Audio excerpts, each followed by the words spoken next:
ज़रा तसव्वुर करें, अमेरिका अपना खौफनाक और जदीद मिज़ाइल ईरान पर फायर करे और ईरान उस मिज़ाइल को इंटरसेप्ट करने के बाद बग़ैर तबाह किए अपने पास उतार दे और उसकी खौफनाक और तबाहकुन टेक्नोलॉजी अपने पास मुंतकिल कर ले। तो क्या ऐसा मुमकिन है? है ना हैरानकुन बात।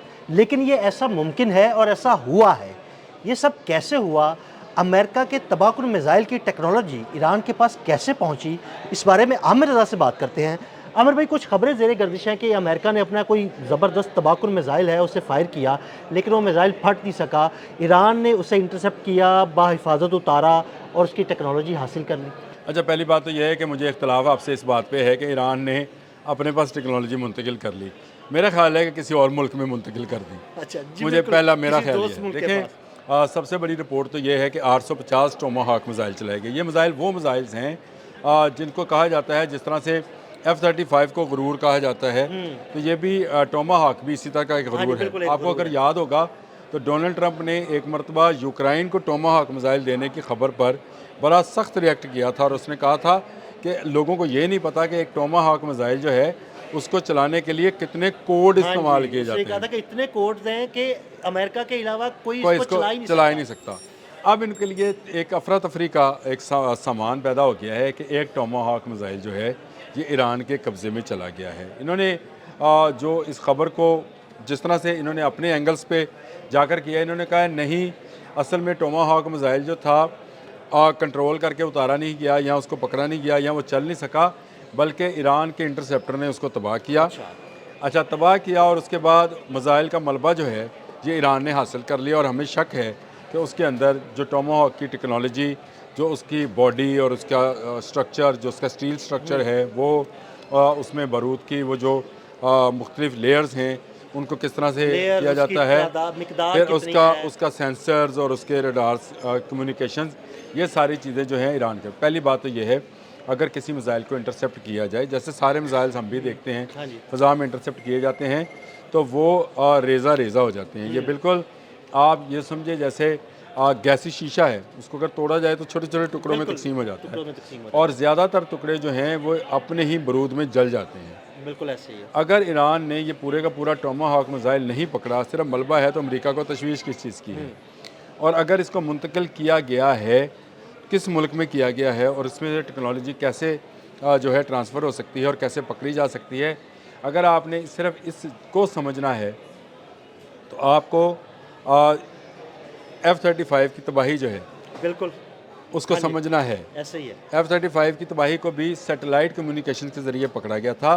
आपको याद होगा, आज से तकरीबन 3-4 माह पहले आप मेरे पास एक ख़बर लेके आए थे कि F-35 की आज कम्युनिकेशंस पकड़ी गई है जी, बिल्कुल, गुज़रते हुए। बिल्कुल। और वो किसने पकड़ी थी? वो चाइना ने पकड़ी थी। आपने कहा था बिल्कुल ऐसे और ही है। मैंने आपसे कहा था अगर ये पकड़ी गई है तो इसका मतलब है F-35 पकड़ा गया है। और अगर वही हुआ, आपने वही इस हुआ। पर इंटरसेप्ट कर लिया है, अब ईरान के पास तो ऐसी कोई टेक्नोलॉजी नहीं थी कि इसको इंटरसेप्ट कर। देखें, इससे पहले भी ये पहला टोमाहॉक मिज़ाइल या ये टोमाहॉक मिज़ाइल तो चले एक तरफ रखते हैं, इससे पहले भी बहुत सारे मिज़ाइल जो हैं जो अफ़गानिस्तान में अमेरिका इस्तेमाल कर रहा था, नहीं चल सके थे। उनके मतलब भी यही इतला थी कि वो चीन ने उसको रिवर्स इंजीनियरिंग के ज़रिए उनको उनके इंटरसेप्टर्स तैयार कर लिए और उससे बेहतर मिज़ाइल जो हैं बना लिए। चीन इस काम में मास्टर है। अब भी इनको टोमाहॉक के मुतल्लिक यही इतलात हैं कि ईरान के पास एक सालम सबूत जो है टोमाहॉक मौजूद है।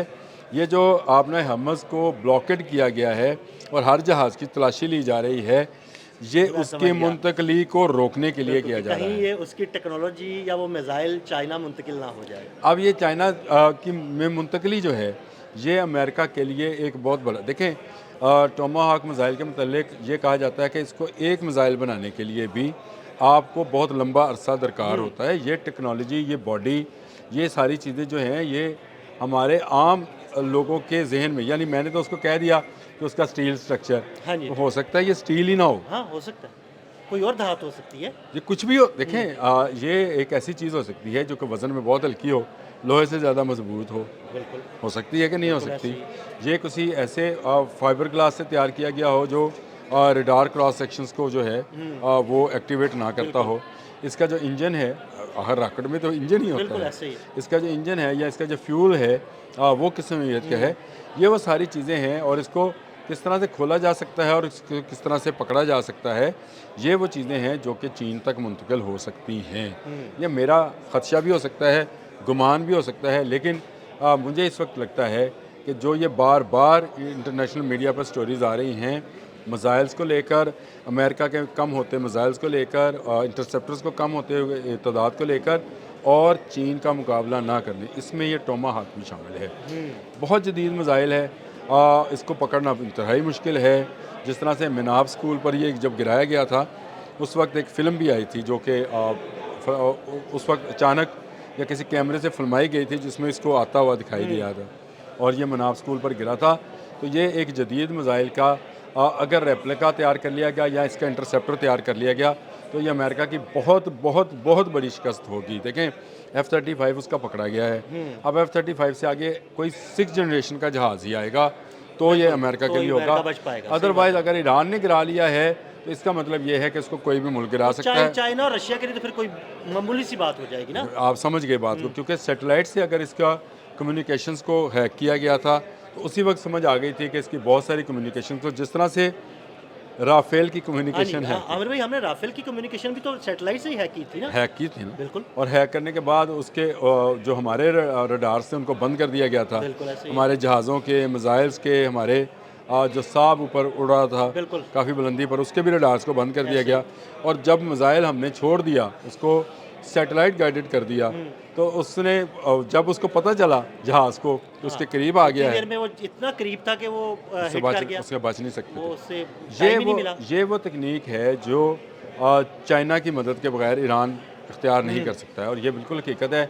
आपने एक बड़ी खबर निकाल के दी है कि टोमाहाक मिसाइल जो है ये अगर चीन तक पहुंच गया, ये जो तलाशियां और ब्लॉकेड्स हैं ये शायद उस टोमाहाक मिसाइल को पहुंच। लेकिन आमिर भी अगर इसकी टेक्नोलॉजी ज़रूरी तो नहीं कि समुद्री रास्ते से पहुंचाई जाए, कोई हवाई जहाज़ है उससे भी ये टेक्नोलॉजी ईरान से चाइना तक पहुंचाई जा सकती है। देखिए पहली बात तो ये है कि इसके लिए ट्रैकिंग सिस्टम होगा कोई ना कोई, और हर जहाज़ को ख़तरा हो सकता है।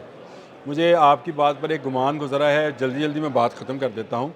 ईरान ने अपने कुछ फ़ज़ाई हदूद खोली हैं और चीन की वजारत ख़ारजा ने आज ही कहा है कि चाइनीज़ लोग जो हैं वो ज़रा इस एयर स्पेस पर जाने से अख्तियार करें और फौरी तौर पे, क्योंकि हालात जो हैं वो डिफरेंस है, हो सकता है इसको एयरलिफ्ट कराया जाए। लेकिन ऐसी टेक्नोलॉजी को मेरा ख्याल है कि अमेरिका ट्रैक कर रहा होगा, और अगर वो जहाज़ में चाइना तक जाएगा तो फिर चाइना के साथ जंग ही हो सकती है।